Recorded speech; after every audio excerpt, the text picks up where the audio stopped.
Muy bien, Pastor Roger. ¿Puede expresar sus saludos?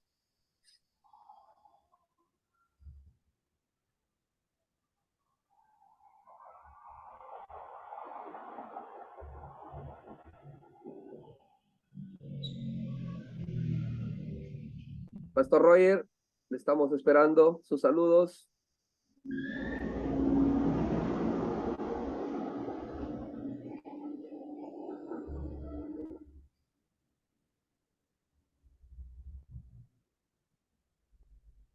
Ya. Bien, hermanos, entonces voy a dar parte a con ustedes, Pastor Francis. Es todo tuyo, hermano, el tiempo. Así es que Dios nos siga bendiciendo, hermano. Muy bien, muy buenas noches. ¿Me escuchan con claridad? Qué bueno, qué bueno. Bueno, en primer lugar, agradecerles por la invitación, gracias a las coordinaciones con el Pastor Gamaliel y gracias por la posibilidad de estar compartiendo este tema tan interesante, tan conversado, discutido, incluso en algunos momentos controversial que puede ser cuando se habla de la contextualización. Ya el Pastor Gamaliel me presentó un poco. Mi nombre es Francis Castañeda. Yo estoy sirviendo en el ministerio pastoral desde muchos años, desde muy joven. Estudié en el Seminario Bíblico de la Alianza, que en esa época era Instituto Bíblico Alianza, y desarrollé mi ministerio por muchos años en la Alianza Cristiana y Misionera como pastor asistente en distintas iglesias. En la última, o la que estuve mayor tiempo, fue la Alianza Cristiana y Misionera de Miraflores, que está en la Avenida Benaví. Estuve más de 16 años allí sirviendo. Pero en los últimos 7 años de mi ministerio, eh, empecé una nueva etapa como plantador de iglesia, ese desafío ese, de plantar una obra de cero, y empezamos una iglesia que tiene un nombre extraño, pero en verdad es un acróstico que se llama ICAFé. No se confundan, no vendemos café, no tiene nada que ver con el café, aunque nos guste el café, pero es un acróstico. Por ICAFé, cada letra significa imaginación, cultura, arte y fe. Y vamos a hablar un poco más de eso durante el tema, porque tiene que ver con lo que vamos a estar conversando y sobre el enfoque que tenemos hacia la misión. Paralelamente a ese trabajo, en primer lugar como pastor asistente y también ahora como plantador de esta iglesia en los últimos 7 años, soy músico. Ahí ven un piano ahí al costado, y hace 31 años fundamos el Instituto Alegro Internacional, que es un ministerio para eclesiástico que sirve y ayuda a todas las iglesias para entrenar a músicos, técnicos, sonidistas, para que sirvan en las iglesias cristianas, en los ministerios de iglesia, de adoración, del culto y todo eso. Así que tenemos muchos años entrenando a las personas que están trabajando en las iglesias, y eso nos ha permitido viajar, conocer muchas iglesias y tener muy buenas conversaciones con distintas eh, congregaciones, denominaciones. El Instituto Alelo tiene sedes en México, en Ecuador, acá en Perú, y bueno, ahora con los formatos online realmente no hay límites al alcance que uno puede tener. Estamos en distintos países. Y también en este último tramo de mi ministerio, junto con el trabajo de Café y de Alegro,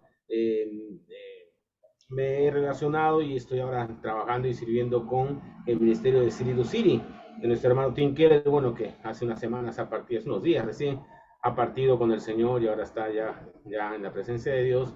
Pero que, como ustedes saben, él desarrolló todo un ministerio, no solamente en su iglesia, sino a través de esta organización llamada City to City, justamente para facilitar los procesos de plantación, aceleración de iglesias, de renovación de iglesias, todo enfocado, centrado en el Evangelio. Y a través de City to City llevamos a cabo entrenamientos para plantadores de iglesia. Tenemos programas de entrenamiento largos como el incubador, el intensivo. Tenemos City Labs, que son reuniones cada 3 meses que llevamos a cabo para hablar de temas que tienen que ver con la iglesia, con la plantación, con el discipulado, trabajando con todas las redes de iglesias y justamente buscando la creación de un espacio donde podamos trabajar juntos, colaborar juntos, impulsar el reino de Dios, una red realmente de colaboración de iglesias que, aunque no sean idénticas, puedan tener la misma dirección de enfoque en el Evangelio. Así que les sea un poquito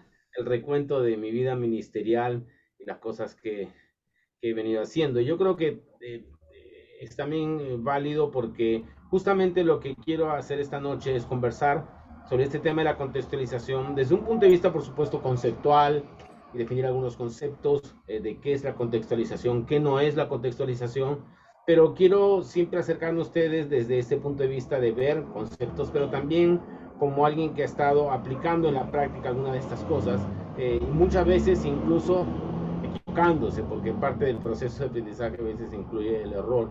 Entonces, en ese sentido, mucho de la experiencia que hemos tenido en la plantación y en el trabajo de la iglesia tiene que ver justamente con este tema de contextualización.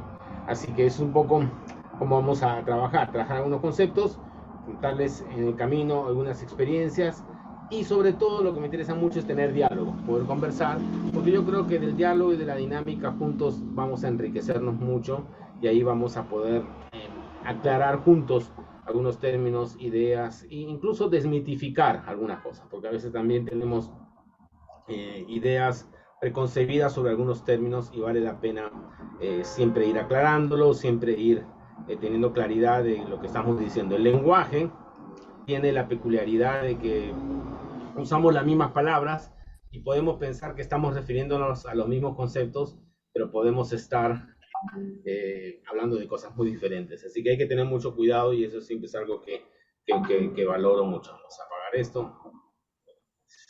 Entonces, el tema que se ha planteado es fascinante, ¿no? Es la contextualización. Ahora, yo quisiera empezar tal vez diciendo qué no es contextualización y a partir de lo que no es contextualización, poder ir definiendo. Hay muchos libros que podemos usar como referencia. De hecho, uno de los que yo más recomiendo es Iglesia Centrada de Tim Keller. No sé si alguno ha tenido la oportunidad de leer. Y ahora ha salido en una edición nueva donde el libro de Iglesia Centrada, que es muy grueso y a veces complejo de leer, ha sido dividido en 3 partes. Y una de esas partes son ya libros más pequeños que se llama Amar la Ciudad. Y lo interesante de esta nueva edición de esta sección de Iglesia Centrada, es como que el libro de Iglesia Centrada se hubiera partido en 3 libros, es que incluye comentarios de personas y a las cosas que está diciendo Keller. Así que eso me parece muy, muy, muy, muy valioso y voy a mencionar algunas cositas del libro, pero también, como les digo, de la experiencia y poder tener un diálogo sobre todos estos temas. La palabra contextualización despierta muchas ideas, muchas reacciones en primer momento. Entonces, veamos definiendo, ¿qué no es contextualización? Por ejemplo, contextualización, lo primero que diría no es cambiar el evangelio. Yo creo que ese es el primer temor que surge con esta palabra. Cuando escuchamos contextualización, pensamos en cambio, pero un cambio no positivo, sino un cambio negativo, donde empezamos a dejar el evangelio o empezamos a acomodar el evangelio a las personas. Algunos creen que contextualización es darle a la gente lo que ellos quieren.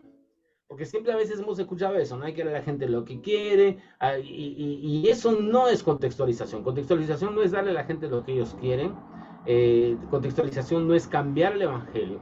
Pero para entender que contextualización no es cambiar el evangelio, obviamente tenemos que definir al mismo tiempo qué es el evangelio. Porque estamos diciendo que el evangelio no debe cambiar. Entonces, parece una pregunta muy, muy, muy obvia y yo creo que todos los que somos cristianos evangélicos o que nos llamamos centrados en el evangelio, debemos tener claro el evangelio, pero parece mentira, es un concepto que debemos estar redescubriéndolo día a día, porque el evangelio no es algo solamente que es algo que solamente tiene que ver con los nuevos creyentes, sino tiene que ser, es algo que, en lo cual los creyentes, no importa cuánto tiempo tengamos en Cristo, estemos redescubriendo, recordando y reubicando en nuestra mente. Entonces sabemos que el evangelio es lo que Cristo ha hecho por nosotros, es la buena noticia de aquello que Cristo ha hecho por nosotros, cómo vino a esta tierra, a este mundo, a vivir la vida perfecta, santa que nosotros no podíamos vivir, y nos ha otorgado a través de su muerte en la cruz el perdón, la gracia que nosotros necesitamos. No tiene que ver con lo que nosotros hacemos, sino lo que Cristo ha hecho por nosotros. Es lo que predicamos constantemente y hay que predicarlo una y otra vez, no solamente a los nuevos, sino hay que predicarlo a nosotros mismos, porque empezamos con el Evangelio, pero como los Gálatas es muy fácil alejarnos con el tiempo y olvidar cuál es realmente el centro. Así que la contextualización de ninguna manera va a cambiar esa buena noticia. No va de ninguna manera oscurecer ese mensaje de lo que Cristo ha hecho. ¿Cuál? Una cucharita. También eso incluye la condición del ser humano, la condición del pecado del ser humano, la condición de alienación de Dios. Todas esas cosas no son de ninguna manera amenazadas por lo que es la contextualización. Así que la contextualización no es darle a la gente lo que quiere, sino más bien se trata de darle a la gente las respuestas de la Biblia. Sale de Dios el consejo, lo que Dios dice en su palabra, ¿no? Probablemente esas respuestas de la Biblia no sea lo que quieran oír, pero es lo que necesitan escuchar. Son cuestiones sobre la vida que ellos se preguntan.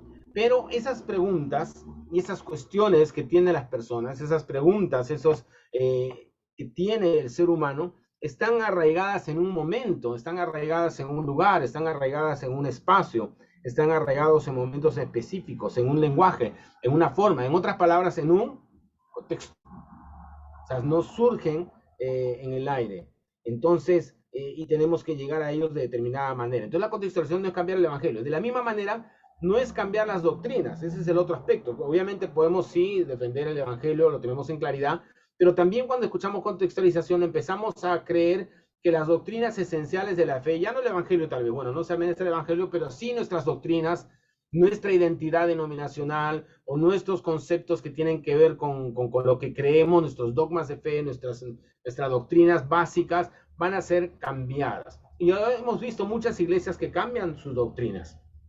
Y obviamente muchas veces no las cambian para bien. Todos somos conscientes de corrientes muy fuertes que hay en nuestro mundo, donde iglesias están dejando doctrinas esenciales de la fe, doctrinas básicas, históricas, y las están abandonando. Eso no es por contextualización, simplemente porque de alguna manera están ellos siguiendo algunas corrientes de pensamiento y están cambiando su manera de pensar. Entonces, la contextualización no se trata de cambiar las doctrinas. O sea, cuando hablamos de una iglesia o uno dice tenemos que contextualizar, no significa tienes que cambiar tus doctrinas, tienes que cambiar tus dogmas de fe históricos o que los han acompañado siempre. Ahora, las doctrinas son una cosa. Las tradiciones, las expresiones de esa doctrina son muy diferentes. Las estrategias, las maneras de llevar a cabo las cosas no son doctrinas, son formas, expresiones que sí pueden cambiar, pero no cambian la doctrina en sí. Y eso es otro temor que siempre hay. Otro temor que hay y justo lo acaba de mencionar, es que no solamente se cambie la doctrina, sino que al cambiarse la doctrina, empecemos a imitar al mundo, o amoldarnos al mundo, o conformarnos al mundo. Y bueno, la palabra es muy clara: no os conforméis a este siglo, sino transformaos por medio de la renovación de vuestro entendimiento. Sin embargo, se piensa que cuando hay una contextualización o una mala comprensión de la contextualización, significa pues que vamos a ir deslizándonos a las corrientes que hay en el mundo actual y que no siempre son las más adecuadas. Por ejemplo, muchas iglesias ven con preocupación este progresismo, ¿no?, que hay ahora en muchas corrientes y cosas de ese tipo. Entonces, eso no es por la contextualización, eso tiene que ver con el acercamiento a la Biblia de ellos, la manera en que miran las escrituras, su exégesis, su teología. Entonces, no se trata de no solamente cambiar las doctrinas, tampoco se trata de seguir todas las corrientes del mundo. Ahora, que no vayamos a moldarnos al mundo o que no vayamos a la cultura en general, para usar una palabra mucho mejor, porque a veces mundo es una palabra que también tiene su connotación, ¿no? Porque en verdad podemos hablar mejor y más adecuadamente de cultura. Si bien es cierto, no vamos a conformarnos a la cultura, no significa que tampoco todo lo que está en la cultura es malo, y vamos a hablar de eso en un instante. Hay cosas de la cultura que podemos aprender a valorar y que podemos usarlas a nuestro favor, pero evidentemente habrá otros aspectos de la cultura que el Evangelio y la palabra de Dios claramente desafían. Entonces ahí no podemos más que seguir el consejo bíblico y darnos cuenta que hay elementos de la cultura que van en contra de la palabra de Dios. Así que esas son las cosas que no son contextualización. Entonces, ¿qué es contextualización? Acá tengo una definición que ya más o menos la he bosquejado y un poco le he mencionado y está en el libro de Keller. Dice así, me gusta mucho. Dice, se trata de darle a la gente las respuestas de la Biblia, no las nuestras, de la Biblia, que probablemente no sea lo que quieran oír, a cuestiones sobre la vida que preguntan en un momento y lugar específico, en un lenguaje y una forma que puedan entender, eso es muy importante, entender, y por medio de apelaciones y argumentos con fuerza que puedan sentir, aún en el caso de que los rechacen. Pues acá hay varios conceptos importantes, ¿no? Y eso significa traducir y adaptar la comunicación y el ministerio del Evangelio a una cultura en particular, pero, ojo, sin poner en peligro la esencia, los rasgos, lo que es realmente el Evangelio. Ahora, quienes han desarrollado mucho esta idea en los últimos años son las agencias misioneras. Tenemos que reconocer que en un primer momento, cuando llegaban nuestros misioneros, los misioneros no contextualizaban y traían, junto con el Evangelio maravilloso, extraordinario, por el cual estamos sumamente agradecidos, traían también una gran dosis de su cultura. Yo recuerdo mucho, por ejemplo, yo soy músico, escuchar a misioneros que de alguna manera velaban su idea de que las canciones o músicas autóctonas, folclóricas, vernaculares, no eran adecuadas para el culto, que la música que se debía usar en el culto, pues era la música que ellos habían traído, que curiosamente era música autóctona, folclórica y vernacular, pero de Europa. O sea, el folclore de ellos era el que sí se podía usar, pero el nuestro no, ¿no? Y bueno, lo aceptamos con sencillez, porque estamos tan agradecidos por el Evangelio maravilloso que nos traían, que asimilamos pues no solamente el Evangelio, sino también su cultura. Y yo le doy gracias a eso, porque a mí me encantan los himnos. Miren, ahí en mi biblioteca tengo una colección de himnarios. Si hay un himnario que no tengo, lo busco, ¿no? Porque disfruto, yo crecí con la himnología, pero ya como músico, cuando me pongo a estudiar cuáles son, por ejemplo, esos compositores de la gran himnología, me doy cuenta que muchos de esos compositores pues eran gente europea y muchas de esas hermosas melodías que están en el himnario eran originalmente melodías autóctonas de folclore de distintos lugares y rincones de Europa. Incluso algunos himnos nacionales de algunos países se han entrado en algunos himnarios o piezas clásicas o de compositores distintos de la cultura europea que han ido siendo recopilados en nuestros himnarios. Y que claro, los misioneros lo trajeron. Entonces, en la primera, digamos, los primeros esfuerzos misioneros no tenían en cuenta la contextualización. Sin embargo, cuando uno hoy en día se acerca a los misioneros y escucha y ve las escuelas de misiología y ve los seminarios, a hoy en día los misioneros modernos sí están muy al tanto de la importancia de contextualizar, de que tienen que llevar el Evangelio, que tienen una misión, que llevar el mensaje de Dios, la palabra de Dios, pero que al mismo tiempo tienen que ser conscientes de la cultura a la que llegan, de las formas a las que llegan, de las costumbres a las que llegan, y tener ese discernimiento fino de saber qué aspectos de esa cultura a la que están llegando son aspectos que tienen que ser necesariamente desafiados por la palabra de Dios, y qué otros elementos o rasgos de esa cultura no necesitan realmente ser desafiados por la palabra de Dios porque son características culturales de esa región. Y la música podría ser una de esas, pero bueno, ya está hecho y bueno, ahora los que tenemos años en la fe, aparte de las músicas de nuestro país, tenemos ya obviamente ya metido una herencia que es la himnología, al menos en mi testimonio personal, los himnos ya son parte de mía, ¿no? Ya, sí, sé que son europeos, pero ya son parte de mi formación. Entonces ya se asimiló a mi cultura.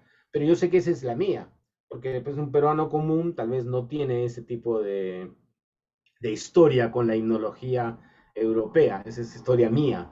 por haber crecido en iglesias donde se usaban esas formas que no son parte del evangelio, pero que, bueno, tampoco son malas, pero se dan cuenta, ¿no? Entonces, los misioneros tienen entonces este concepto muy claro de lo que es la contextualización y cómo se lleva a cabo esta contextualización. Ahora, cuando estamos hablando de la contextualización, también estamos hablando de la cultura. De la cultura. Y claro, entonces cuando hablamos de cultura tenemos que definir de qué se trata la cultura, para poder saber qué aspectos de esta cultura son buenos, son malos. ¿Qué es la cultura? Porque la contextualización siempre va a tener que ver con esto. Y podemos decir así, ¿qué es la cultura? La contextualización eficaz siempre va a abordar la cultura, pero cuando hablamos de cultura no estamos hablando de la persona pues, que lee libros, que tiene, a veces lo usamos así, ¿qué culto es, no? Para hablar de alguien que es muy leído, que tiene estudios universitarios o muy académico. Aquí estamos hablando de la cultura en el sentido más amplio de la palabra, cubriendo la máxima superficie, muchos aspectos. Por ejemplo, podríamos, resumiendo, definir la cultura como la lengua, la música, el arte, las costumbres culinarias, nosotros en el Perú, imagínense pues la comida, ¿no? Las costumbres folclóricas, bien entendida, toca cada aspecto de cómo vivimos en el mundo. O sea, cómo las personas se desenvuelven, se desarrollan en la sociedad donde están. La materia dice, toma las materias primas de la naturaleza y crea un entorno. Creación de cultura. Interesante que cultura y cultivo son palabras asociadas. Cuando estamos, por ejemplo, tomando la materia prima de la tierra, la piedra, la arena, y levantamos un edificio, estamos creando cultura. Estamos creando cultura en las ciudades. Lo que hacemos los músicos es tomar los sonidos, tomar las frecuencias y creamos ritmos y se componen canciones, se cuentan historias. Todo eso es lo que llamamos la cultura de un pueblo. Entonces, eso es la cultura. Entonces, el evangelio penetra en esta cultura, y tiene que ver muchas veces, cuando pensamos en contextualizar el evangelio a una cultura, significa afectar todas estas áreas, no solamente cambiar la conducta de las personas, sino que tiene que ver con la cosmovisión, cómo entienden el mundo, cómo entienden la vida, cómo entienden las cosas. Y ahí es donde tiene que penetrar el evangelio, tiene que afectar a la vida de las personas, no solamente lo más superficial, que es como visten, la música que escuchan, que son cosas que son parte de la cultura, pero ir más a lo fondo, cómo entienden la vida, cómo entienden las cosas. Y ahí si empezamos a analizar nos damos cuenta que la cultura peruana, por ejemplo, y cada región yo sé que tiene sus características, pero podemos hablar de una gran cultura peruana que tiene características que son diferentes a las que tienen otros países, cómo tomamos decisiones, cómo expresamos emociones, qué es para nosotros lo privado, qué es para nosotros lo público, cómo nos relacionamos en grupo. Todas esas cosas son parte de la cultura. Y hay buenos libros. Hay uno que les recomiendo, yo lo tengo en inglés, pero también está en español, Cristo y la cultura, de Niebuhr, que es un libro muy interesante, es antiguo ya, pero que explora mucho de este aspecto de Cristo y la cultura. Es uno de los clásicos sobre este tema que vale la pena también tenerlo. Ahora, alguien diría, pero bueno, ¿por qué estamos hablando de contextualización? Sigamos haciendo lo que estamos haciendo, ¿por qué enfocarnos tanto? Y justamente eso hace que muchos digan, no, este tema de la contextualización es para los misioneros. Entonces, el que misionero que va a ir a otras culturas, y de paso es otro tema, ¿no? Porque a veces cuando escuchamos la misión, pensamos solamente en misión transcultural. O sea, misionero es el que va a una cultura distinta a la suya. Y entonces, bueno, ese misionero que está yendo a una cultura distinta a la suya, quién sabe, a una tribu del África, o al mundo musulmán, o a distintas etnias, bueno, ellos tienen que preocuparse por la cultura y por contextualización, pero nosotros que estamos en nuestra propia ciudad, bueno, sigamos haciendo el evangelio como lo estamos haciendo. ¿Por qué estar preocupándonos por ese tema de la contextualización? Lo que pasa es que la contextualización es algo realmente inevitable, porque no es algo que solamente esté limitado para un misionero que está yendo a un espacio transcultural, sino que que todos estamos en medio de una cultura y estamos comunicando el evangelio, tal vez de la manera en que lo hemos recibido o lo hemos aprendido, y ya esa expresión, forma, manera de comunicar las verdades del evangelio han sido en algún momento fruto de un proceso de contextualización. No comunicamos el evangelio en el vacío. Comunicamos el evangelio en un espacio, en una cultura, en un momento, de una forma muy particular. No existe una sola forma única, valedera y verdadera de comunicar el evangelio. Si pensamos que hay una sola forma única, estaríamos realmente sacralizando una cultura en particular. ¿De cuál cultura es la forma de comunicar el evangelio? Por ejemplo, en el caso de la música, ¿cuál sería la música realmente sagrada? La que Dios le agrada. Entonces, obviamente esa respuesta va a variar de acuerdo a las generaciones. Para Lutero será una cosa, para Calvino será otras, para Wesley será otras, y para cada generación será otra. Entonces, eso va a cambiar de acuerdo a la cultura. Hay un solo evangelio que es verdadero, pero la manera de expresarlo son diversas. Así que todos estamos contextualizando. Lo que pasa es que a veces contextualizamos inconscientemente. ¿Qué significa contextualizar inconscientemente? Que creemos que lo estamos haciendo como debe ser, pero ya lo que estamos haciendo, cómo lo estamos diciendo, las palabras que estamos usando, ya vienen fruto de que alguien contextualizó. Quién sabe, el misionero, el pastor, y a su vez él pudo haberlo recibido. Y ahí viene lo que llamamos el peso de las tradiciones. Las tradiciones, no son malas las tradiciones, a mí me encantan las tradiciones, hay tradiciones bonitas. La iglesia debe tener tradiciones, no creo que se trate de desarrollarlas todas, pero lo importante en la contextualización es saber por qué hacemos lo que hacemos, cuál es el motivo, ¿no? Se cuenta una historia de una niña que está viendo a su madre. ¿Ha visto cuando se hacen estos, en el horno se ponen estos enrollados de jamón, ¿no? Que ya venden a veces hechos, ¿no? Pero bueno, algunas personas los hacen, ponen el jamón, enrollan la carne, lo amarran, y sale el famoso enrollado, ¿no? Y entonces una niña veía a su madre que preparaba todo el enrollado, lo amarraba, y antes de ponerlo en el horno le cortaba los dos extremos y lo ponía en el horno, ¿no? En la fuente y en el horno. Entonces la niña le pregunta a su mamá, mamá, ¿por qué le cortas los extremos del enrollado antes de ponerlo en el horno? Y la mamá se queda pensando y le dice, bueno, es que mi mamá, o sea, tu abuelita me enseñó a hacerlo así. Entonces la niña toda curiosa va a buscar a la abuela, ¿no? Le dice, abuela, mi mamá me dijo que tú le enseñaste que se debe cortar los extremos del enrollado antes de ponerlo en el horno. ¿Por qué lo haces así? Y la abuelita se queda pensando, bueno, nietecita, es que así me lo enseñó mi mamá, tu bisabuela, que todavía está viva. Y entonces la nieta va a la bisabuela ya muy viejita y le dice, bisabuela, mi mamá le cuenta, ¿no? Ya hablé con mi mamá, me dijeron que tú les enseñaste a cortar los extremos del enrollado antes de ponerlo en el horno. Le digo, ¿por qué, no? La bisabuela, pues muy mayor, se queda pensando. ¿Qué? Le dice, ¿todavía no han comprado una fuente más grande? Le dice así.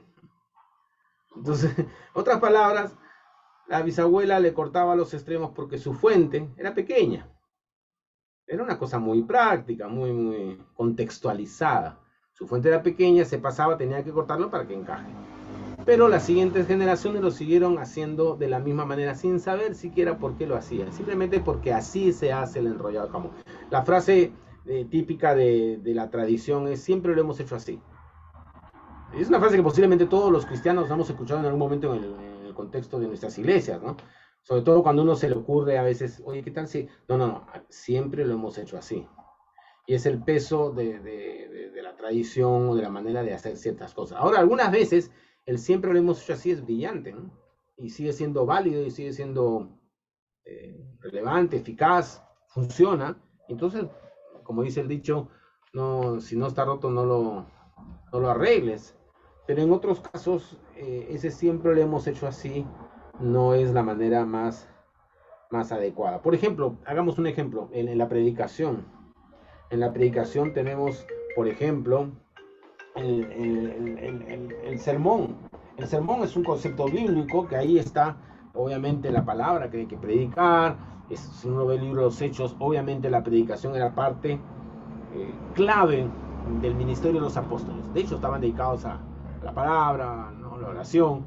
Pero la palabra es indiscutiblemente parte esencial del ministerio de la iglesia, la predicación.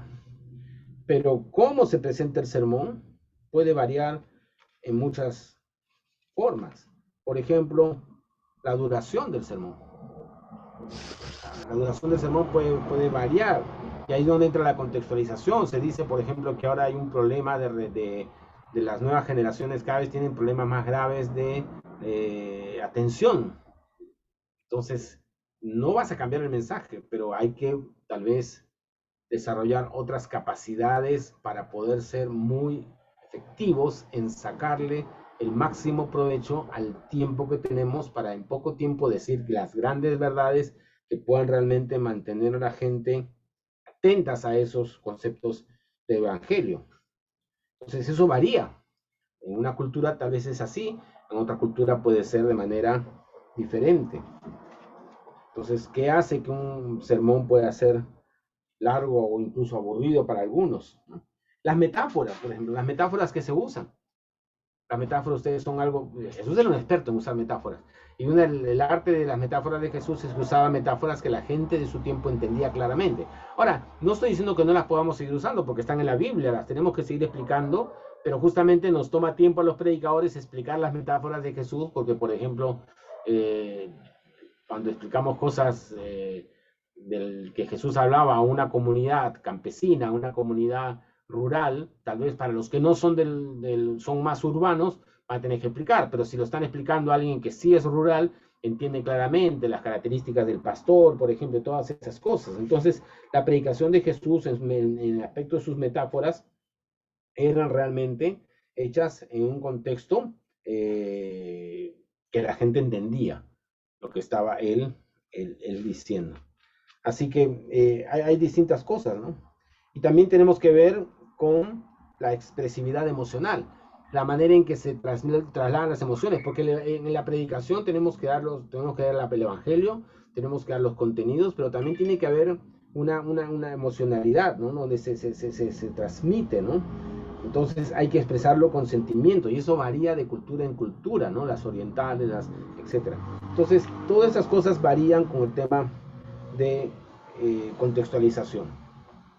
Si nunca pensamos deliberadamente en modos de contextualizar de forma correcta el ministerio del evangelio a una nueva cultura, sin darnos cuenta ya estamos contextualizados en otra cultura. O sea, si no le prestamos atención al proceso de contextualización, inconscientemente ya estamos contextualizando, pero a otra cultura que ni siquiera sabemos cuál puede ser. Puede ser la cultura de la persona que nos comunicó el evangelio, o la cultura de nuestra iglesia hace 10, 20 años, o la cultura de los misioneros, ¿no? No es que sea eso pecaminoso, pero ya hay una contextualización que hemos heredado, ¿no?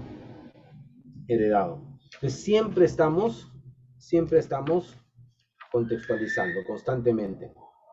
Ahora, cuando vemos la cultura, y ahí es donde tenemos que tener cuidado, porque ahí vienen las alertas. O sea, sí, yo creo que hay que contextualizar, que hay que mirar nuestras ciudades, mirar nuestros contextos, y empezar a hacernos esas preguntas de cómo comunicar adecuadamente el evangelio en este momento, en este lugar. Pero hay peligros, porque las culturas, si solo mirando alrededor nuestro, es como dice Keller, es una mezcla extremadamente compleja de una verdad luminosa. O sea, hay cosas que son verdaderas que están en nuestra cultura, medias verdades defectuosas y una evidente resistencia a la verdad. Es decir, si vemos nuestras culturas, el mundo en el que vivimos, cada ciudad en la que estamos nosotros, vamos a ver cosas de la verdad, aspectos de la verdad, porque una verdad es una verdad, no importa quién la diga. Hay verdades. Si alguien que no es cristiano está resaltando el valor de la honestidad. Entonces, por ejemplo, ahora en la pandemia se habló mucho de la resiliencia, ¿no? Y claro, son valores que vamos a encontrar en la palabra, y aún las está diciendo gente que no es cristiana. Entonces, hay cosas que son verdades, pero también hay medias verdades, medias defectuosas, y también hay muchas cosas que son una resistencia clara a la verdad, ¿no? Cada cultura, por ejemplo, tiene discursos idolátricos en ella, y parte del proceso de contextualización no es simplemente alegremente mirar la cultura y vamos a hacer todo lo que la cultura diga, sino tener la capacidad de mirar nuestra cultura críticamente y darnos cuenta que hay muchas expresiones de idolatría en ella. Y justamente la percepción de esos ídolos y esas idolatrías que hay en nuestra cultura es lo que nos va a ayudar a presentar el evangelio que desafía esos ídolos. Pero también tienen aspectos de la verdad, ¿no? Dios concede dones de sabiduría, talento, belleza, capacidad. Eso es lo que llamamos en la teología, ¿cómo se llama? La gracia común. La gracia común. El sol sale sobre justos e injustos. Los derrama todos estos dones y regalos a través de una cultura como semillas que enriquecen, iluminan, preservan el mundo. Entonces tenemos que tener esta comprensión de la cultura, porque si no pensamos así, podemos estar llevados a pensar que no necesitamos la cultura. Cuando yo pienso en la cultura, hay varias maneras en que la iglesia se relaciona con la cultura. Por ejemplo, una manera en que nos relacionamos con la cultura es ignorándola. O sea, esa es la del nicho, la del gueto, ¿no? O sea, convertimos la iglesia en un gueto donde no nos interesa lo que pase afuera, no hay que conectarnos con la cultura. O sea, vivimos como si la cultura a nuestro alrededor no existiera. No veas, no escuches, no mires, o sea, totalmente aislados. Bueno, y hemos visto extremos de esto, pues, como los Amish, ¿no? Estos grupos cristianos que decidieron realmente alejarse totalmente de la cultura, ¿no? Pero bueno, ahí tenemos que recordar que Jesús dijo, no te pido que los quites del mundo, sino que los guardes del mal. Entonces el llamado del evangelio nunca fue abandonar la cultura, ignorarla, aunque ha sido una tentación a lo largo de la fe, porque claro, qué bonito estar entre los cristianos, ¿no? Es como la transfiguración, ¿no? Es cuando estaban ahí los discípulos con Jesús, y este es hermoso, este es maravilloso, hagamos una enramada aquí, quedémonos aquí, porque es hermoso estar en el monte, es hermoso estar ahí en la presencia de Dios, o sea, es maravilloso, pero Jesús dice, no, o sea, el trabajo está abajo, en el valle, o sea, hay que bajar y hay que mirar la cultura y hay que penetrar en ella, ¿no? Entonces, es importante, o sea, no se trata de ignorar la cultura. Si ignoramos la cultura nos va a ignorar a nosotros como iglesia y vamos a ser invisibles, porque simplemente nos hemos convertido en una subcultura, en un gueto allí, a los cristianos. Por otro lado, a veces la iglesia se dedica a criticar la cultura. Todo es malo. Toda la literatura es mala, todo el arte es malo, todo el cine es malo, todo es malo y solamente nos dedicamos a criticar y criticar. Y por supuesto que hay cosas malas en la cultura, no estoy diciendo que no. Pero si solamente nos dedicamos a criticar la cultura, a condenar la cultura va a condenarnos a nosotros y va a tener la misma actitud. La otra actitud que a veces tenemos con la cultura, que ya mencioné un poco, es simplemente imitarla totalmente. Hagamos todo lo que está de moda, hagamos todo lo que la cultura dice, sigamos todas las corrientes. Eso obviamente es un suicidio desde el punto de vista espiritual. Porque estamos diciendo que la cultura tiene expresiones buenas, pero también tiene expresiones altamente idolátricas y que se resisten y van en contra de la verdad. Así que no se trata de casarnos con ella alegremente, de ninguna manera. Entonces, ¿cuál es el desafío? El desafío es estar en la cultura, desafiarla con la palabra de Dios, crear cultura, transformar la cultura en la que estamos desarrollándonos. Y ese es el gran desafío, ese es el gran desafío que tenemos. Entonces, ¿cómo poder realmente estar allí, celebrando, reconociendo las expresiones de justicia, sabiduría, verdad y belleza que tiene cada cultura, pero al mismo tiempo siendo capaces de ver lo negativo, porque cada cultura contiene elementos de oscuridad y luz. Y eso es importante. Si creemos que todo es oscuridad, entonces no vamos a ser capaces de relacionarnos con la cultura, de hablarle a ella, porque estamos condenándola. Entonces, de hecho, en la predicación, una gran manera de llevar esto a la predicación es no empezar en la predicación desde las cosas que estamos en contra, que hay muchas, sino empezar a hablar con la gente, los no creyentes, desde el punto en común que tenemos. Porque hay cosas en común, cuando digo hay partes de verdad en la manera que ven las cosas. Y desde allí ir construyendo y llevarlos al Evangelio, llevarlos a la verdad del Evangelio. Entonces, cada cultura tiene buenos y malos elementos.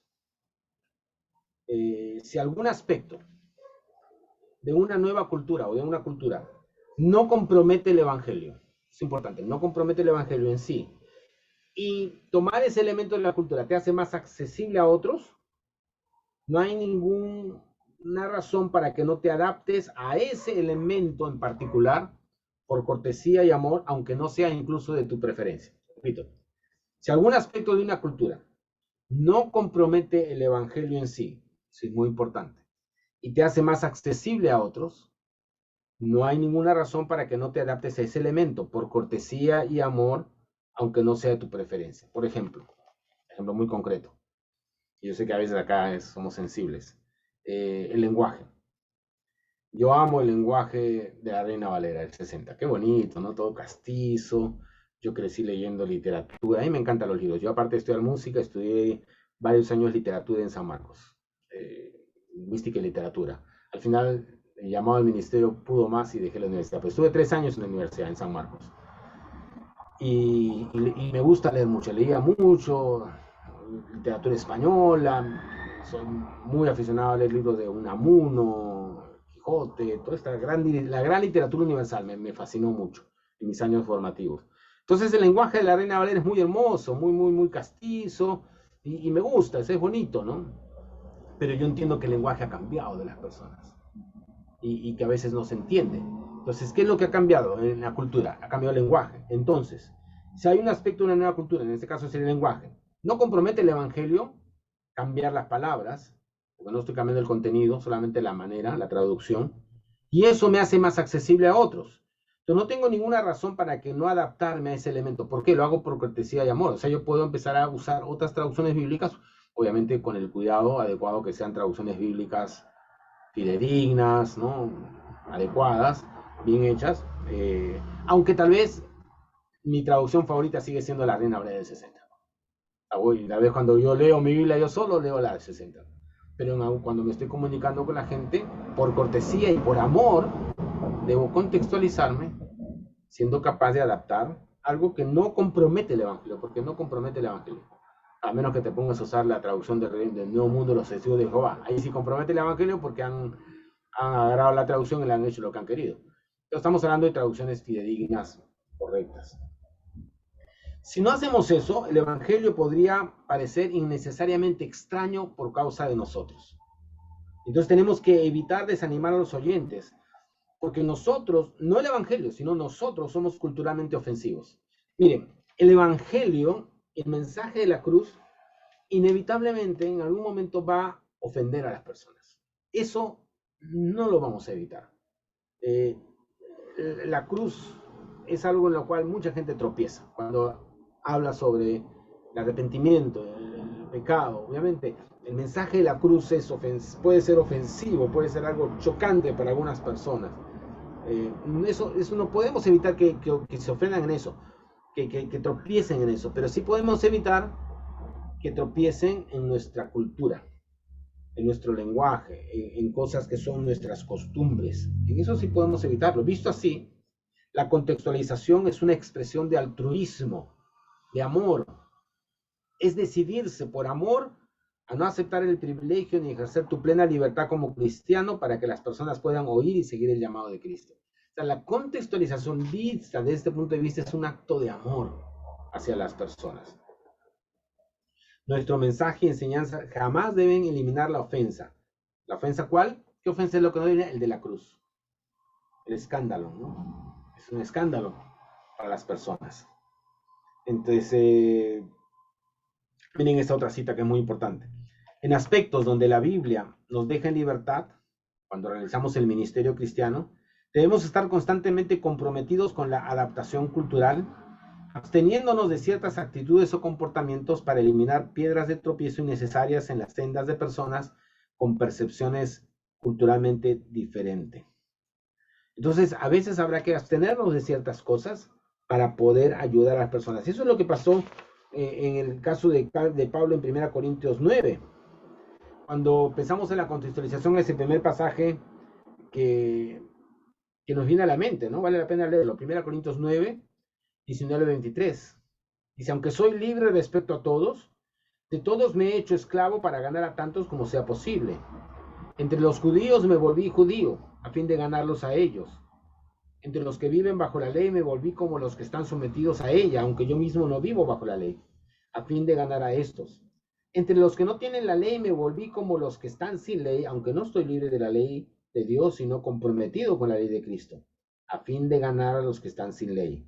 Entre los débiles me hice débil, a fin de ganar a los débiles. Me hice todo para todos, a fin de salvar a algunos por todos los medios posibles. Todo esto lo hago por causa del Evangelio, para participar de sus frutos. Ahora, a pesar de que Pablo está diciendo todo esto, él nunca deja de hablar del escándalo, la piedra de tropiezo, y habla de esto de los conflictos incluso que había habido en la iglesia, estos judíos cristianos que compraban carne, ¿recuerdan? Después de que había sido ofrecida en ceremonias a los ídolos. Los judíos sabían muy bien que esos ídolos eran inexistentes, eran falsos, eran ídolos que no existían. Entonces los judíos decían, pues si ese ídolo no existe, si ese ídolo al que están ofreciendo la carne no existe, comamos, no pasa nada. Para ellos no era algo que más bien lo veían hasta risible, ¿no? O sea, qué gracioso, le están ofreciendo carne a un ídolo que no existe, comamos nomás. En cambio los gentiles, los que venían de esos conceptos, tropezaban con esto. Ellos tropezaban. Como antiguos paganos que eran, no podían comer esa carne sin sentirse espiritualmente contaminados, porque ellos, antes de ser creyentes, habían venido de un trasfondo pagano. Entonces, cuando ellos veían que los judíos, que eran cristianos más maduros, ¿no?, que venían del judaísmo, ya con más conocimiento, lo hacían, para ellos era algo que los consternaba. Incluso se sentían tentados a hacer lo mismo. Entonces Pablo lo que les dice es, miren, los judíos tienen razón. O sea, no hay nada de malo en comer esa carne. Es inofensiva. O sea, teológicamente hablando, los creyentes que venían del judaísmo tenían razón. ¿Qué tiene de malo comer esa carne? Si esos ídolos no existen, son falsos. Entonces, comamos.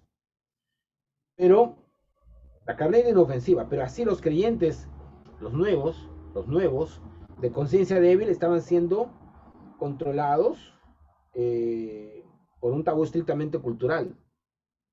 Entonces Pablo dice que los creyentes judíos, a quienes llaman los fuertes, no debían ejercer su libertad cultural en esa situación, sino tenían que abstenerse de comer la carne con el solo propósito de eliminar esa ofensa cultural para los hermanos nuevos. O sea, para los nuevos, el que ellos comieran era ofensivo. Entonces, ¿quiénes son los que se tienen que adaptar aquí? ¿Los nuevos o los antiguos? Los antiguos. Los creyentes que venían del judaísmo, que tenían todo un trasfondo. Para ellos estaba bien. Entonces, ellos se tienen que adaptar. ¿Por qué se adaptan? Por amor. La adaptación es una expresión de amor. Después ya eso se convierte en un principio, no hagan tropezar a ninguno, ni a judíos, ni a gentiles, ni a la iglesia de Dios, etcétera, ¿no? Entonces, ese es el concepto de la contextualización. Miren la contextualización como un acto de amor. Y ahí nos cambia mucho la perspectiva. No se trata es un acto de amor a las personas. O sea, estoy dispuesto a cambiar mi lenguaje.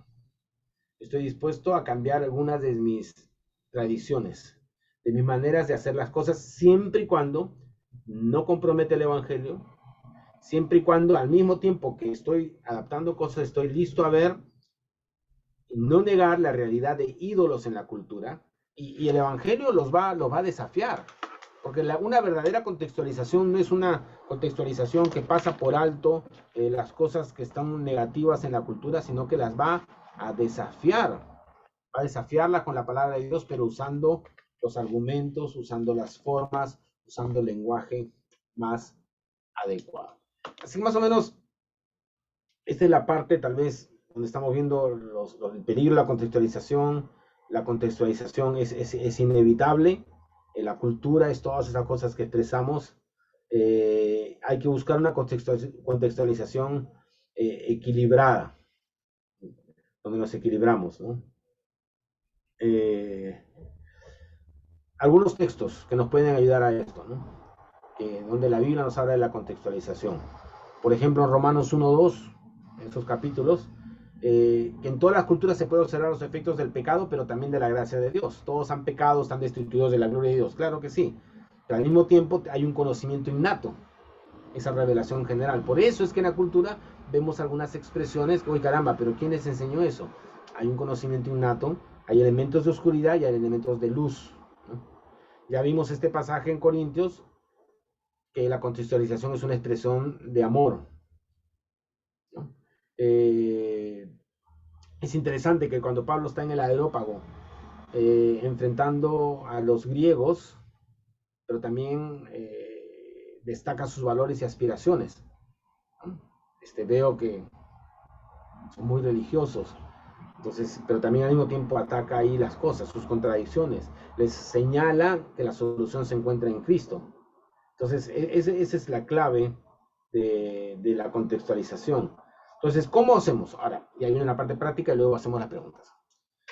Lo primero que tenemos que hacer para contextualizar es entrar en la cultura, que es básicamente un esfuerzo diligente por comprender e identificarse a la cultura de una manera como siervo, como lo que hizo Jesús.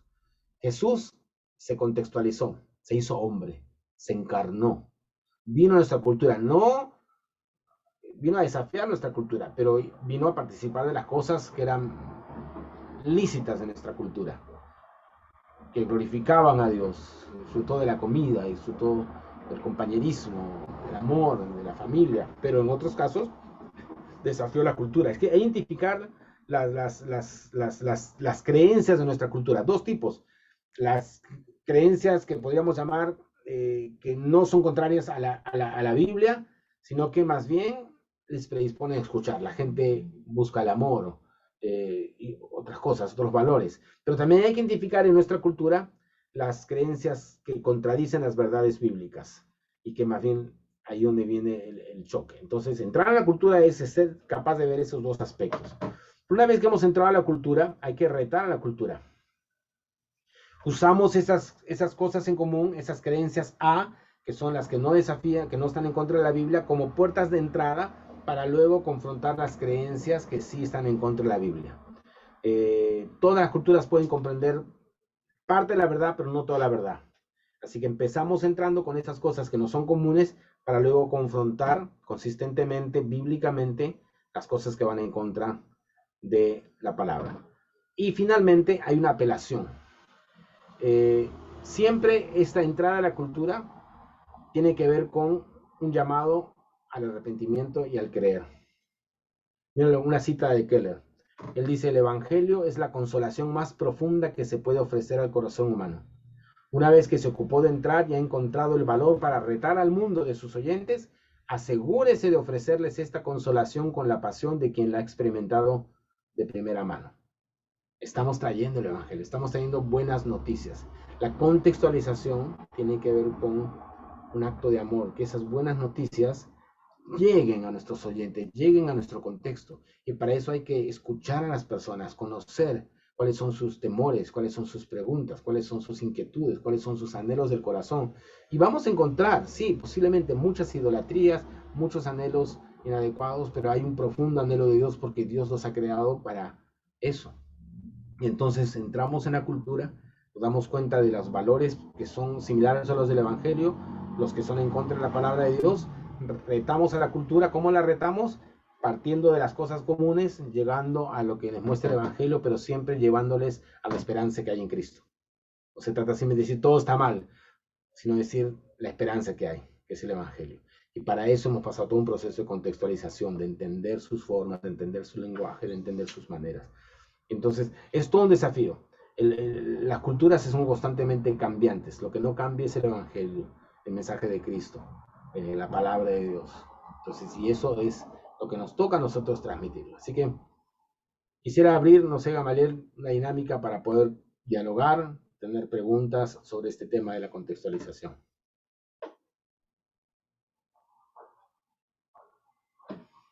Sí, está bien, Francis.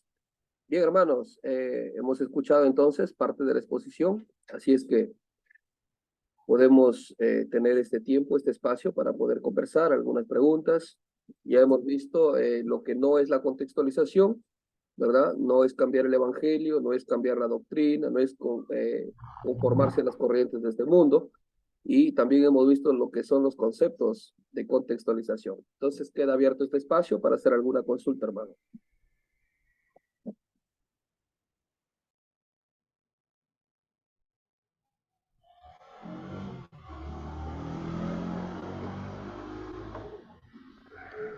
Buenas noches. Buenas noches, hermanos. Sí, una pregunta, ¿no? Hay un dicho, ¿no? Que siempre se dice también, ¿no? En las iglesias, ¿no? Cuando se dice, la iglesia tiene que adaptarse al mundo, ¿no? Y creo que en estos tiempos, ¿no? Que se habla de batalla cultural, ¿no? Ahora hay unas ideologías, filosofías que el mundo quiere meter a la iglesia, ¿no? ¿Qué opinas de eso, no? Creo que estamos en un tiempo donde va a ser difícil, ¿no? Contextualizar con el mundo, como está ahora. Claro, yo siempre ¿Qué le digo opinas? a la gente de mi congregación que cuando usamos la palabra mundo hay que entender que tiene tres sentidos, ¿no? El mundo es obviamente la tierra, el mundo en que vivimos.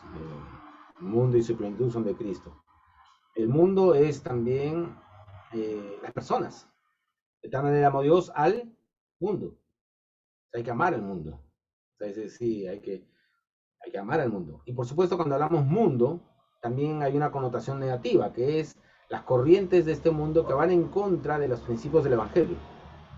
Y obviamente esas no vamos a seguirlas. Cuando hablamos de contextualización, por eso decíamos, no se trata de imitar todo, porque es un suicidio, sino se trata justamente de tener la capacidad de mirar nuestro contexto cultural, pues en nuestro barrio, nuestra ciudad, nuestro país, y por supuesto también hay una visión global del mundo, porque también ahora con la globalización, pues no importa dónde estemos, recibimos todas las grandes corrientes, pero miramos nuestro contexto en particular, y allí viene la gran capacidad de identificar esas dos categorías de verdades, las A y las B. Las A son cosas que están en la corriente de este mundo, que no violentan el Evangelio, que no tienen nada que ver con, no contradicen ningún principio, no tiene nada que ver con algo contra el Evangelio, sino que simplemente están allí, incluso algunas son expresiones de la cultura que son positivas,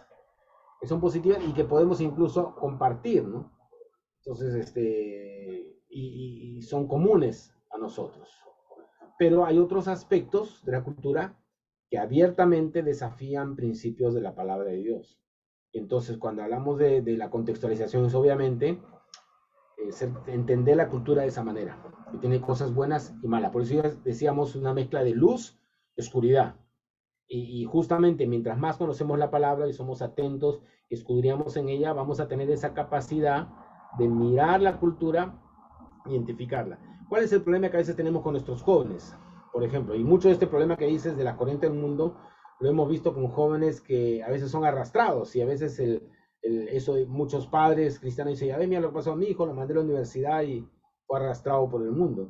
Y a veces mucho tiene que ver con la manera en que los hemos entrenado. No digo que sea este el único motivo, porque cada vida es diferente, cada vida es distinta, pero, por ejemplo, tenemos que entrenar a nuestros niños, nuestros jóvenes a discernir. Y la única manera de discernir es, obviamente, con mucho cuidado, con mucha sabiduría, ir enfrentándolos a las cosas. Por ejemplo, si un chico dice, quiero ver un programa de televisión, y tú le dices, mire, ese programa no lo debes ver. En algunos casos, sí, puede ser que no y no, depende de cierta edad.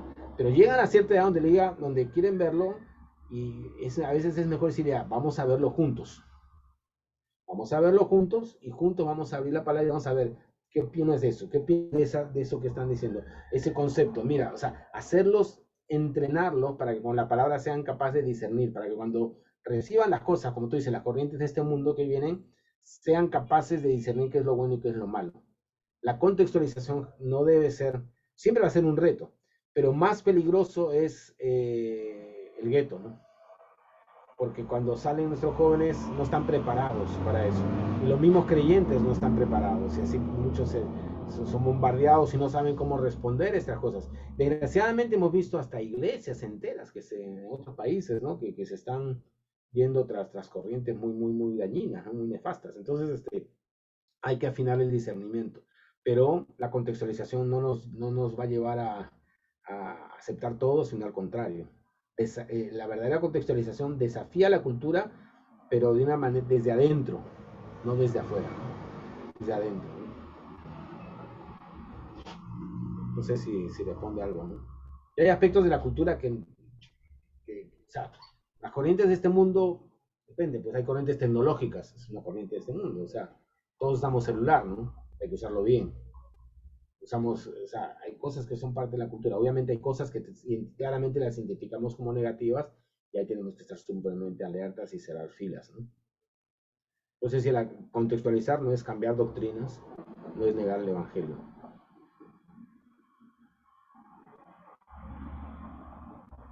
Gracias, Pastor Willy. Vale repreguntar, no hay ningún problema, ¿no? Si gustas continuar el diálogo, no pasa.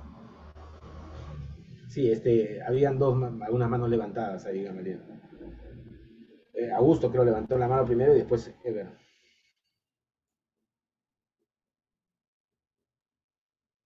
Buenas noches, hermano Francis. Gracias por su exposición. Tengo una pregunta. En parte, al hermano Willy ha respondido, he entendido, y creo que a eso iba también mi pregunta. Pero quisiera especificar, en una cultura como Huancayo, es una cultura bastante celebrativa, gente muy alegre, el año entero hay fiestas, las celebraciones, patronos, y es el segundo departamento en el Perú en consumo de alcohol. Es uno de los departamentos donde hay bastante feminicidio y estupro. Entonces, luchamos con una cultura así, a pesar de ser alegre. Y claro, como usted dice, la contextualización tiene que ir de adentro y no de afuera. Entonces, mi pregunta sería, ¿cómo sería o cómo procederíamos el filtro para seleccionar el filtro para que el evangelio pueda caer dentro de ese contexto de una cultura y escoger criteriosamente qué elementos podríamos usarlos y qué elementos no podríamos usarlos? ¿Qué filtro podemos usar para realizar esta tarea? Gracias. Sí, excelente. Hay una doble tensión ahí, ¿no? Por un lado, viendo esa realidad de la cultura, que hay cosas que son evidentemente negativas, ¿no? Que la ha marcado muy claramente, pero escuchar siempre esos pecados son la expresión visible de algo que está más atrás. Lo que podemos llamar el pecado detrás del pecado, o el problema detrás del problema. ¿Cuáles son esos anhelos del corazón, esos ídolos del corazón que llevan a este pueblo a esas expresiones?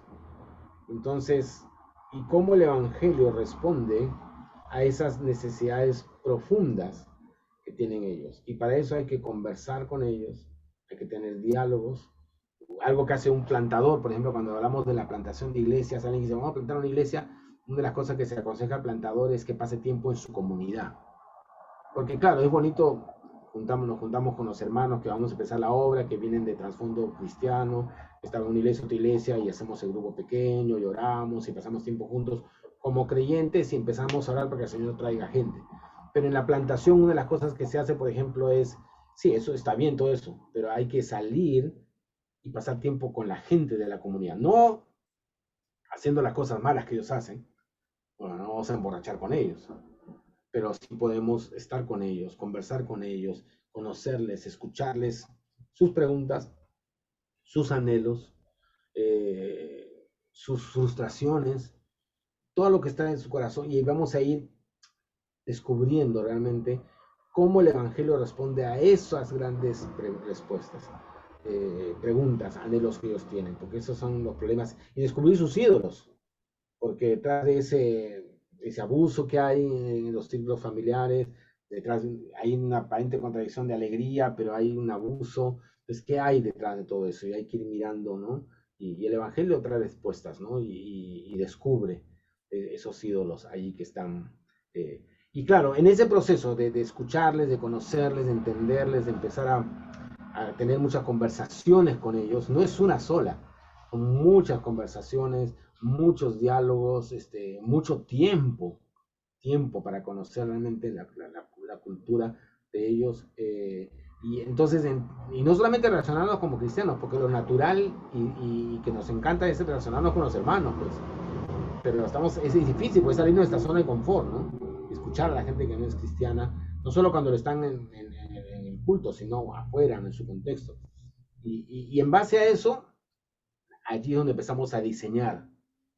O sea, la doctrina no ha cambiado, pero necesitamos tener una visión teológica de cómo estas doctrinas y el Evangelio tienen implicaciones profundas que apelan al corazón y a la vida de la gente en un lugar, en un momento específico.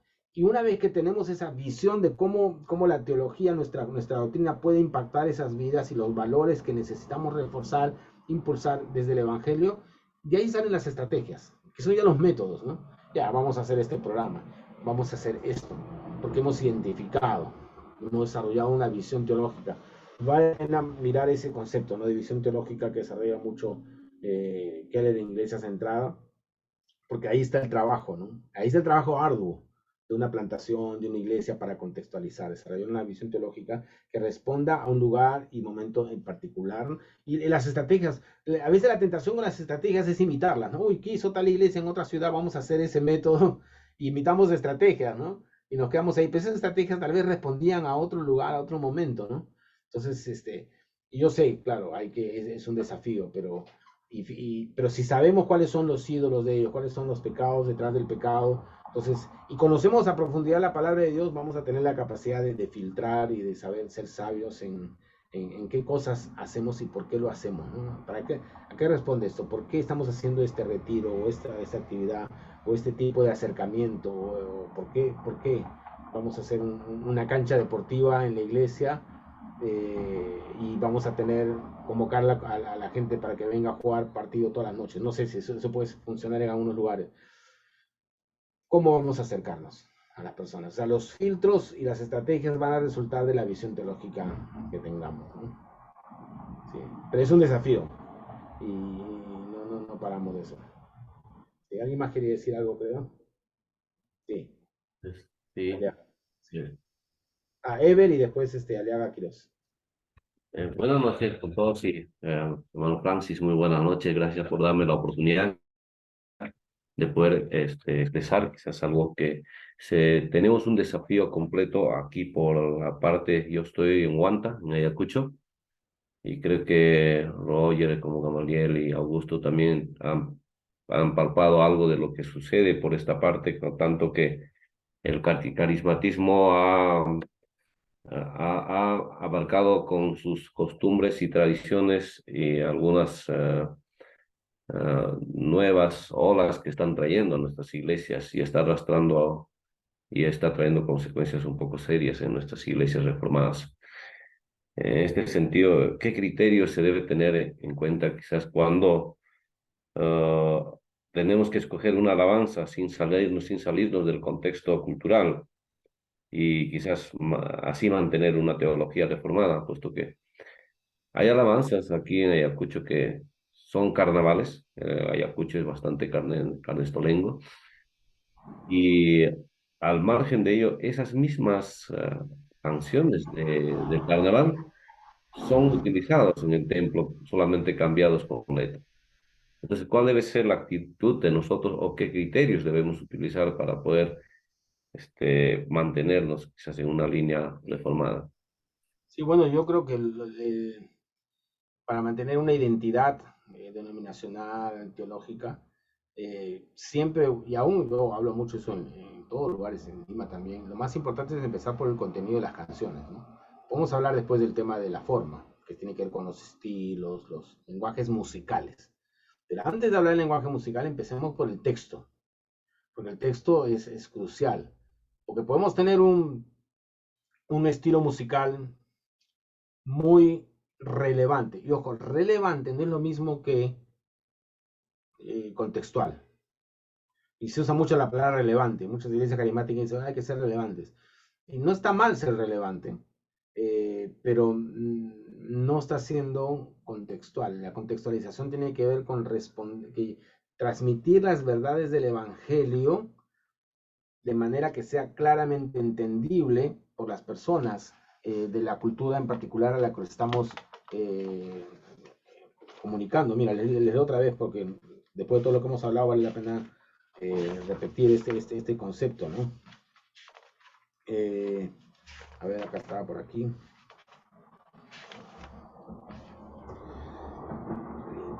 Se trata de darle a la gente las respuestas de la Biblia a cuestiones sobre la vida que preguntan en un momento y lugar específicos, en un lenguaje y una forma que puedan entender, y por medio de apelaciones y argumentos con fuerza que puedan sentir, aún en el caso de que los rechacen. Es decir, si yo he hecho el trabajo de entender las necesidades, pecados, idolatrías de la gente, aún la letra de mis canciones, para que realmente sea contextual, tiene que responder a eso también.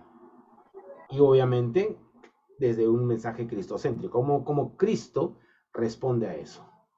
Entonces, ahí hay que hacer un trabajo de contenidos, y eso es lo difícil. Porque muchas veces, hay que ser honesto, yo soy músico y los que están dirigiendo la música en las iglesias a veces se guían más solamente por la parte musical. Si esta canción me gusta, si es de moda o si suena como más o menos debiera sonar.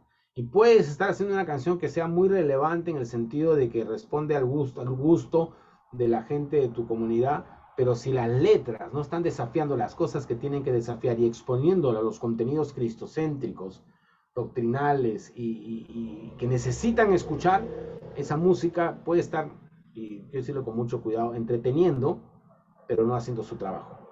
Recuerden cuando miramos los salmos, que habían los salmos didácticos, salmos que enseñaban la palabra de Dios, que tenían un valor didáctico. El Salmo 1, bienaventurado el varón que no tuvo el consejo de malos, ni en silla de escarnecedores asentado, sino que en la ley de Jehová está su delicia, y en su ley medita de noche y de día. Es un salmo didáctico, ¿no? Un salmo de enseñanza. Entonces, eso es lo que a veces creo que falta mucho en el proceso de elegir canciones. Ahora, una vez que tenemos textos adecuados, equilibrados, que responden, y eso significa que no todas, si cada comunidad es diferente, si cada contexto es diferente, ¿cómo podríamos pretender que todas las iglesias canten las mismas canciones? Es absurdo. Pretender que todas las iglesias canten las mismas canciones significaría que todas son iguales, y cada contexto es distinto. Entonces la música tiene que también desafiar y apelar a las necesidades de un contexto.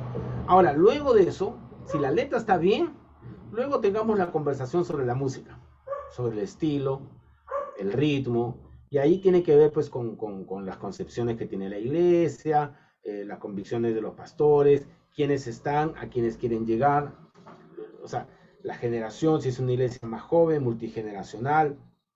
Hay varias cosas que se podrían conversar sobre eso para finalmente definir el estilo musical que van a tener. Obviamente queremos hacer un estilo musical que sirva como un vehículo para que esos contenidos lleguen al corazón. Porque la verdad tiene que ser apelante. La contextualización incluía este concepto de que apele. Si es un estilo musical totalmente extraño, ajeno al contexto de la cultura a la cual estamos llegando, obviamente, por más verdad bíblica que tenga el contenido ya filtrado y adecuado, es difícil porque el medio no es el mejor. Pero si ya tenemos un super contenido y el medio es el mejor que podemos encontrar para el contexto, para cada iglesia es diferente, por supuesto. Entonces, y eso además está alineado con la predicación de la palabra, porque todos los elementos tienen que estar alineados, ¿no? O sea, la predicación, la música, entonces obviamente van a tener un impacto en la cultura, ¿no? Entonces, ¿dónde estamos? Pero es un desafío. Yo sé que a veces cuando se encuentra una canción que tiene buena letra, no tiene la música que quisiéramos, y cuando se tiene una que tiene la música, no tiene la letra, ¿no? Entonces hay que hacer milagros ahí para, no sé, cambiarle la letra, necesitamos letristas, pero es el gran desafío, ¿no? Yo creo que hoy en día, ya que estamos hablando de música, la gran habilidad de un encargado de área de música, de oración en la iglesia, es buscar las canciones adecuadas. Eso es lo más difícil. Cuando yo era joven era difícil porque no había. Ahora es difícil porque hay mucho. Y encontrar los tesoros y las buenas canciones es muy difícil para edificar a la iglesia, porque es como buscar una aguja en un pajar, porque hay tanto que hay lo bueno, lo malo y lo feo. Entonces es un desafío, ¿no? Hay que estar ahí hasta encontrar esos tesoros. Y hay, solamente que no es tan fácil, pues. Cuando encuentren esas canciones, hay que tesorarlas. A veces puede ser la himnología, también puede ser. A veces la himnología se hace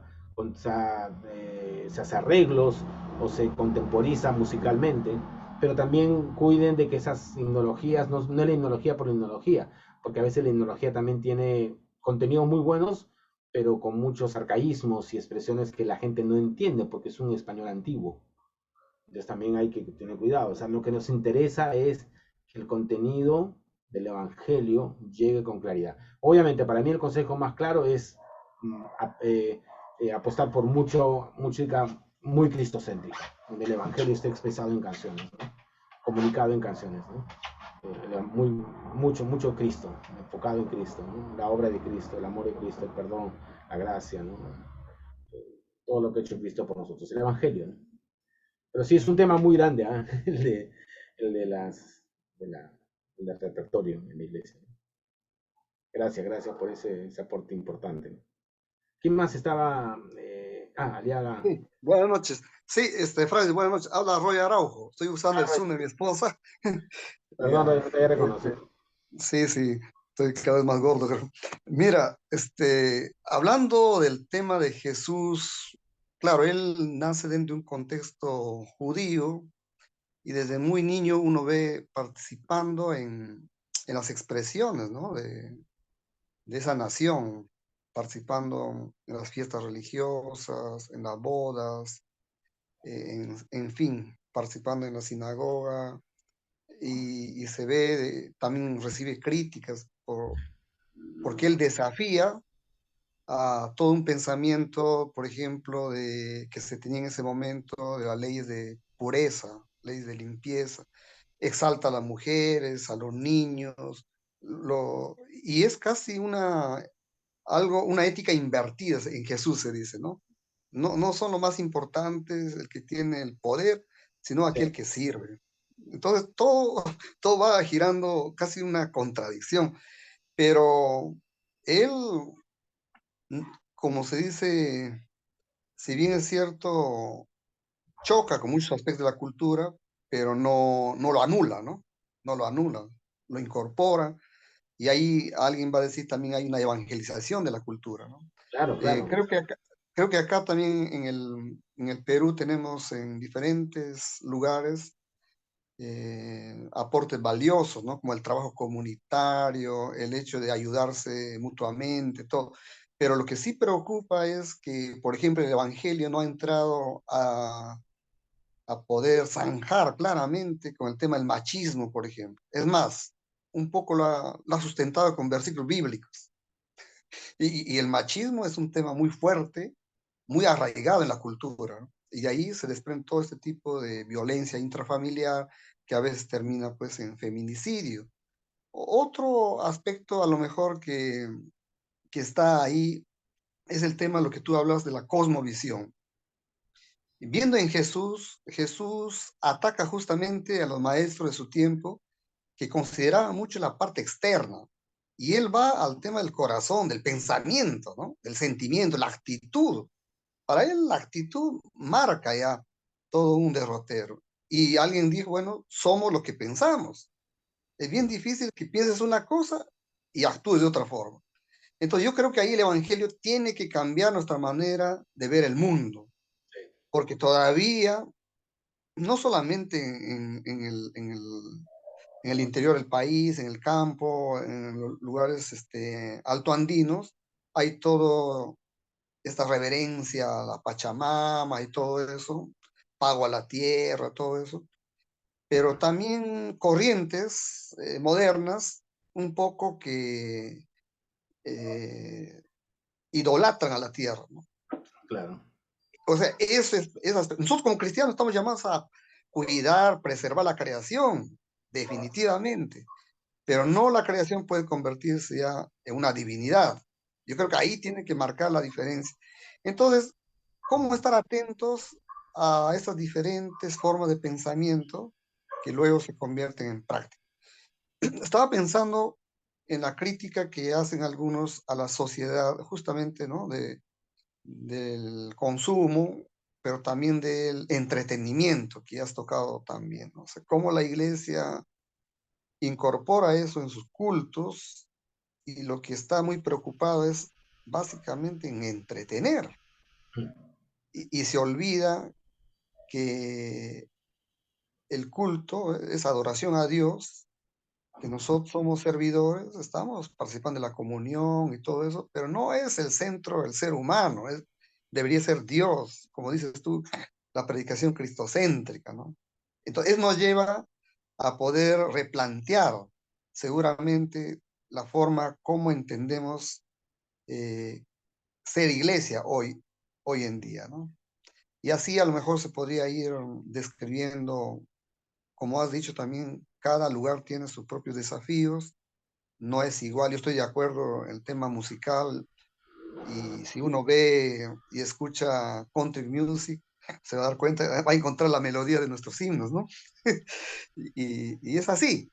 Claro, en ese momento uno no ha tenido tal vez esa oportunidad. Ahora que todo está en internet, puedes conocer el trasfondo musical y te das cuenta que no hay nada de sacro ahí, ha sido incorporado más bien.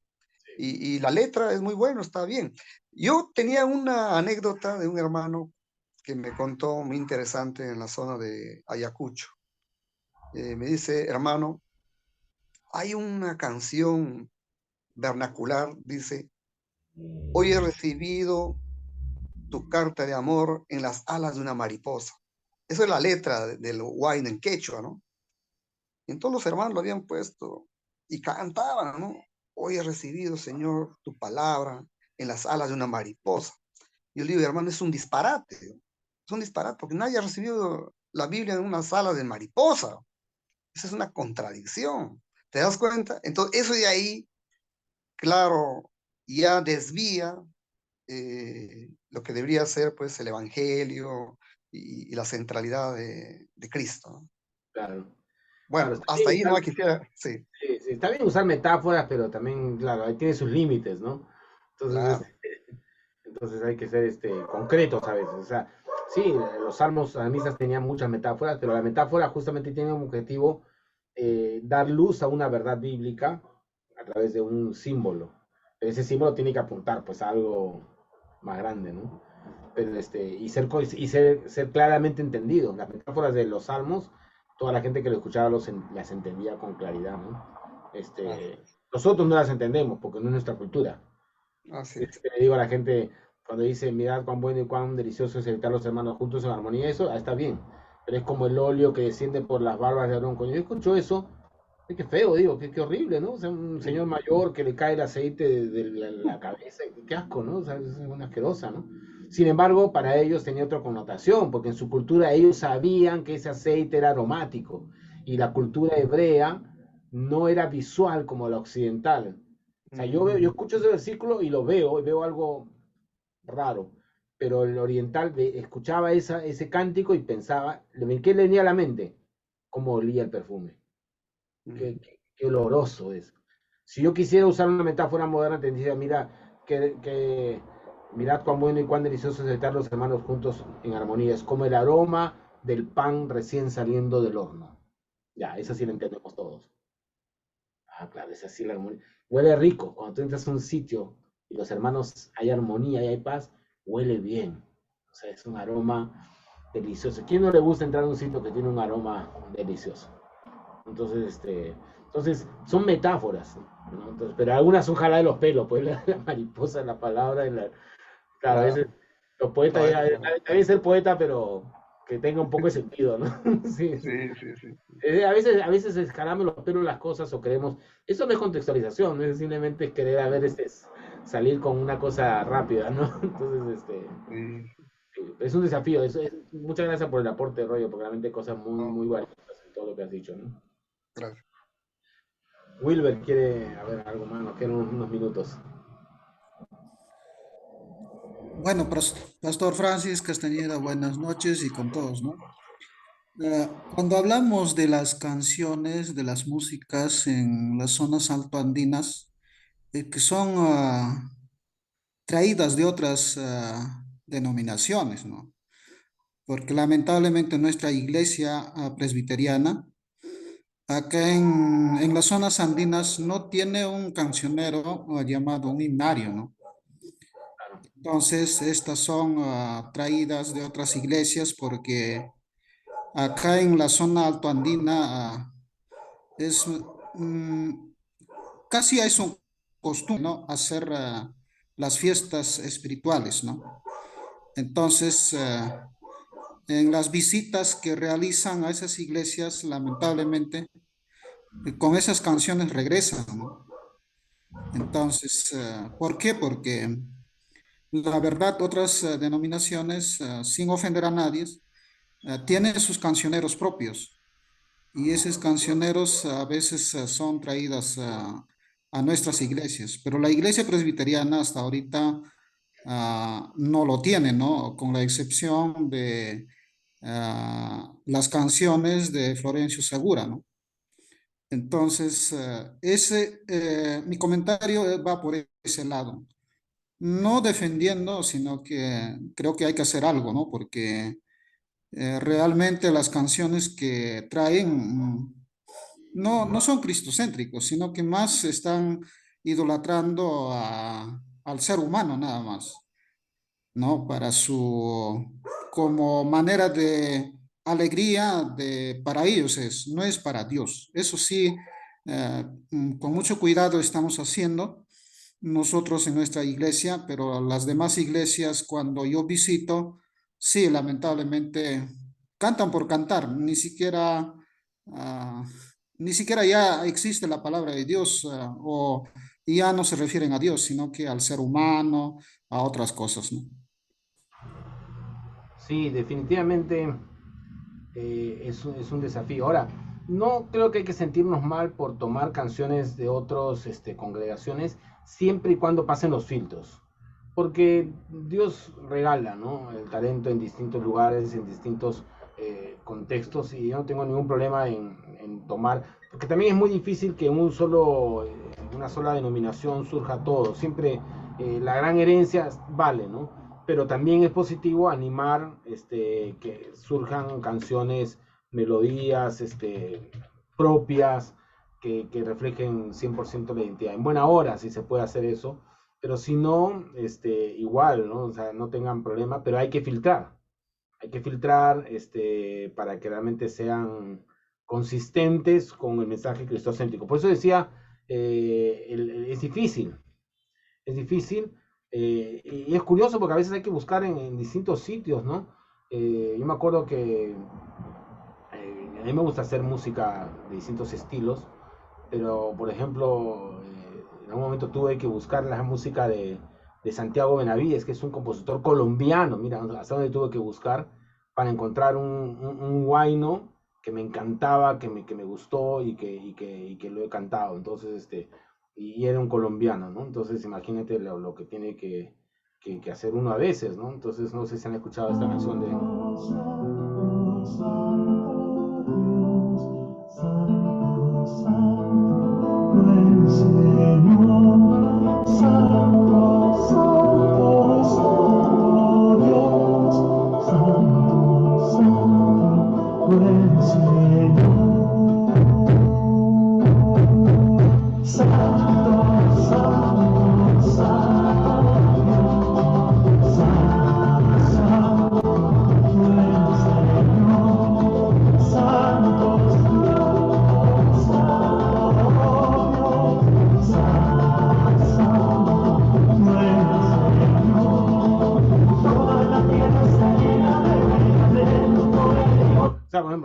pasar, a Mary para que se lo pase, por ejemplo. Yo sé que es fusión, porque no es tan puro tampoco, tiene sus...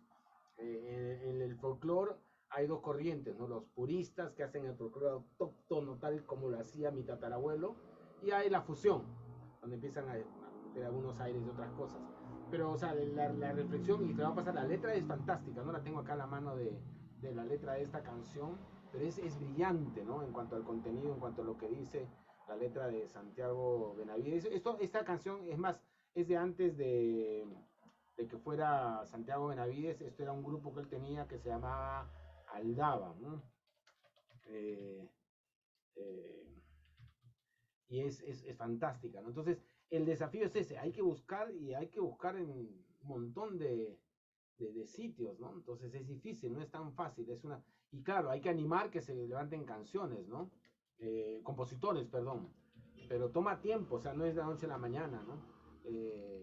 Pero sí, ahí está el desafío, yo les animo, no es fácil, le voy a pasar luego ya a través del pastor Gamaliel esta canción de Santiago Benavides. Creo que acá se las puedo pasar el enlace, ¿no? Para que la escuchen cada uno de ustedes. Obviamente, cuando hablamos de canciones, cada cultura es distinta, ¿no? Ahí está, ahí se la pasé, el enlace en el chat.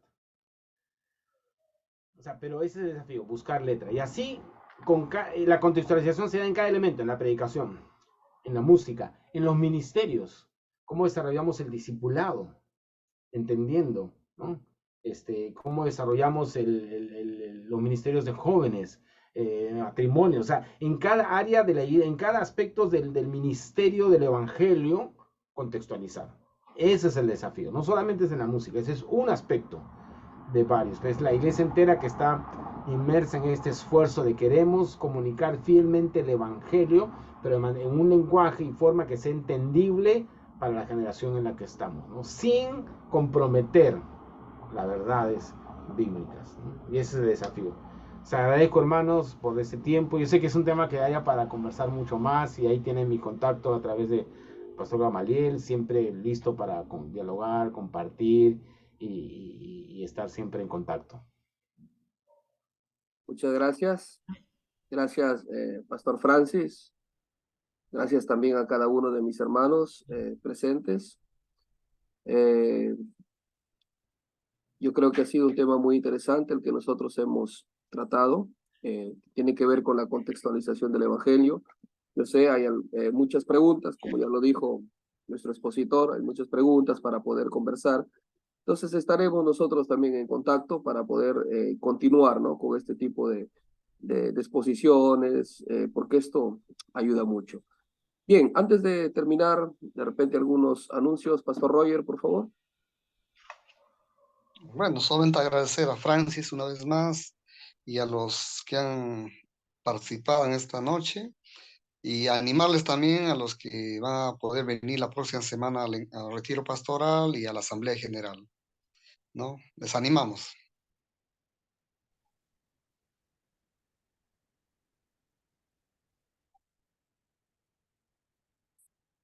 Muy bien. Muy bien, hermanos. Vamos a prender nuestras camaritas, por favor, para tomarnos una fotito, si fuese posible.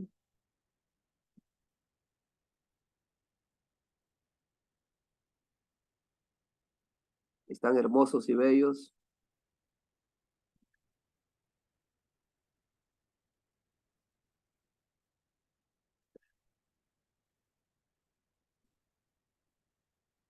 Muy bien, muy bien. Bien, entonces vamos a tomar la fotito.